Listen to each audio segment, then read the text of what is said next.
I Told You is a new social media channel, some kind of platform with which you are trying to socializing, one could say, socializing the debate. Why is this necessary? Well, we feel like current debate on social media is in a completely unfortunate trajectory.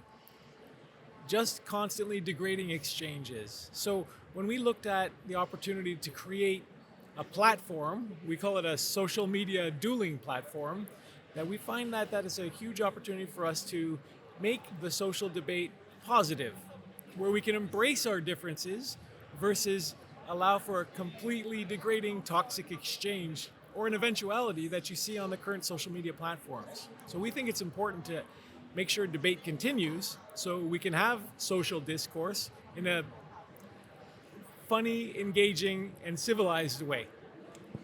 On the other hand, it sounds a bit different when we have a look at the phrasing.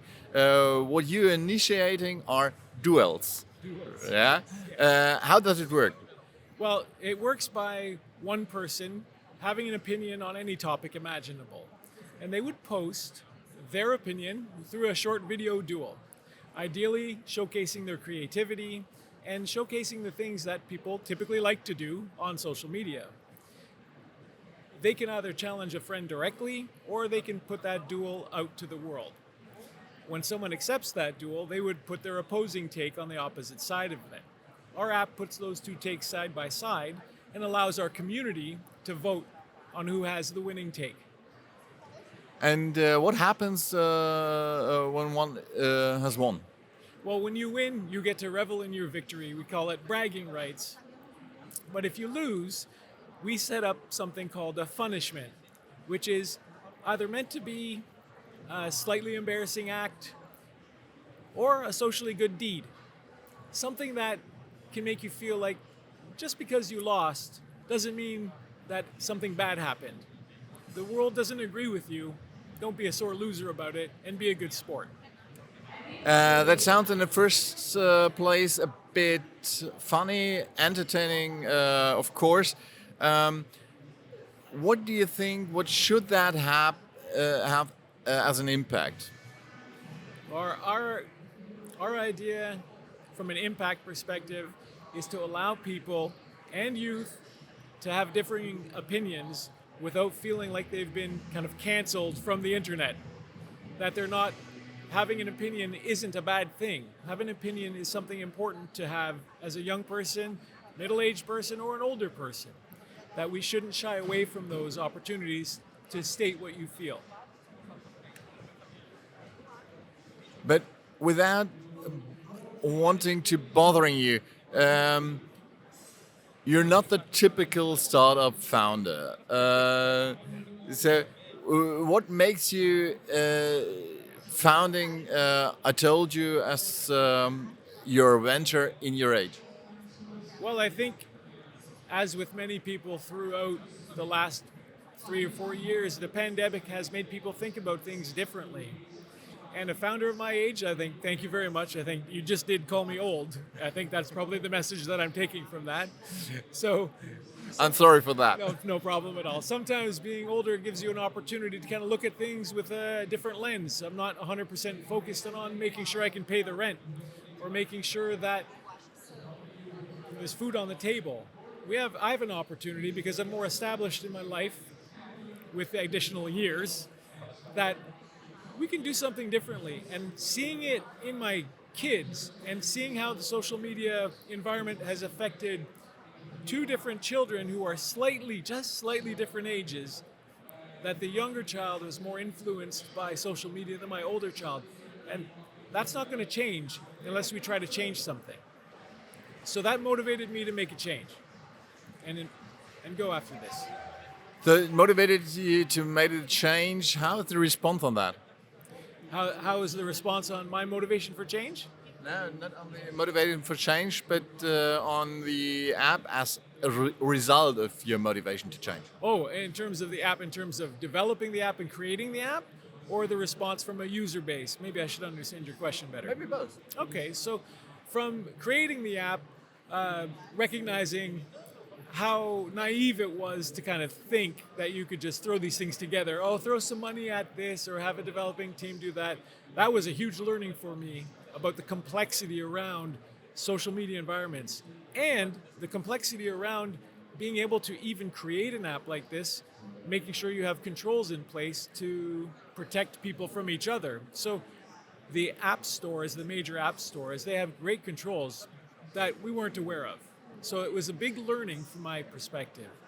From motivating for change in terms of what the app needs to look like, we can see that people who use the app, they like the fun aspects of it. They like that kind of rub it in feature of that punishment aspect of it. From a response in terms of growth, we're brand new out into the market. We just launched an MVP. So we are growing, but we haven't done that huge push or that giant point of inflection where we're looking to have explosive growth. We're experimenting at this moment in time. So I think we have an opportunity for significant growth. It's making sure we're doing it in the right way, because it can get out of control even with everything we're doing to keep it in control based on its growth. If it grows too quickly, we might not be able to maintain that positivity. So we're looking to keep it under control. But when you talking about significant growth, what is significant growth? How could we measure that? Well, I would like to be competing with Snapchat type volume. So the 300 million users is what we're looking for. 300 million users is not possible to reach in Canada, I assume, and therefore, have you got any regional goals? Have you an idea where your app could be spread? Oh, yeah. So I think there's a worldwide appeal for this. And in fact, speaking to many people from different cultures, there's a conservatism that exists in some countries that doesn't exist in others.